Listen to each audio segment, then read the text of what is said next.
Magandang hapon mga kalangaray. Tayo ay maglalagay ng abono. Lalagyan natin kalabasa. Ano yung abono? Lalagyan natin at medyo hindi maganda ang lupa.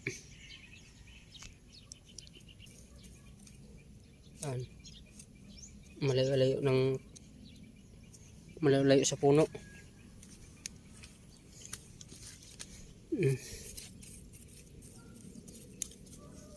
Umulan kanina. Umulan.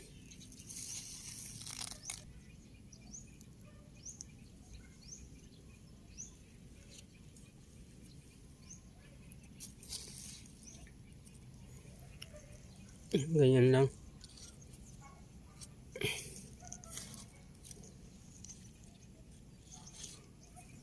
Yan, ganyan. Mga isang kutsara lang. Tapos takloban natin.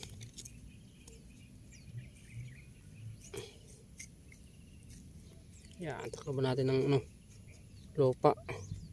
Aray, pinalitan ko na ng lupa. Nung may kasamang ipot ng manok. Tapos nilagyan pa natin ng abono.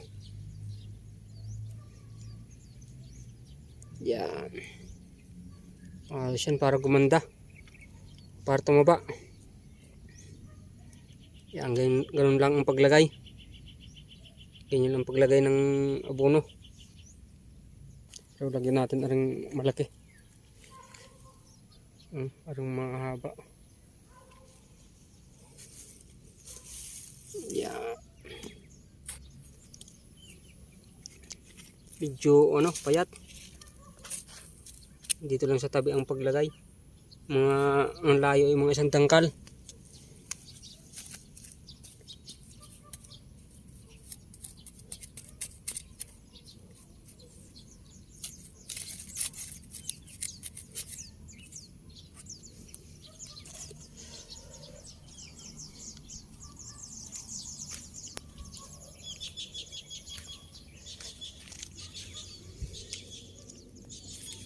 Yan. Uulan na naman. Uulan na naman. Ganito lang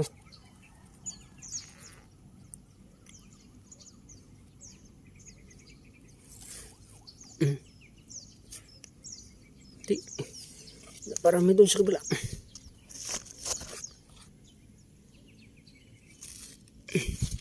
Ganun lang.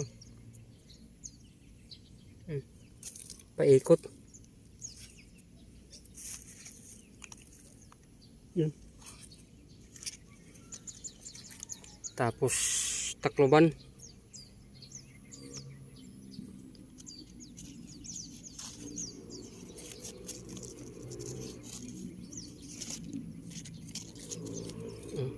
Ganyan ang paglagay.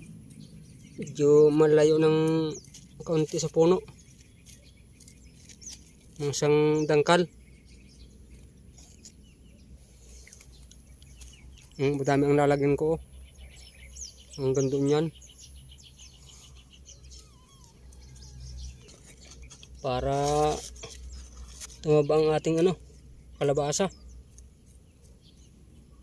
Kailangan abunuhan. Sige, mamaya na lang uli. At ulan na, kailangan kong mabilis ang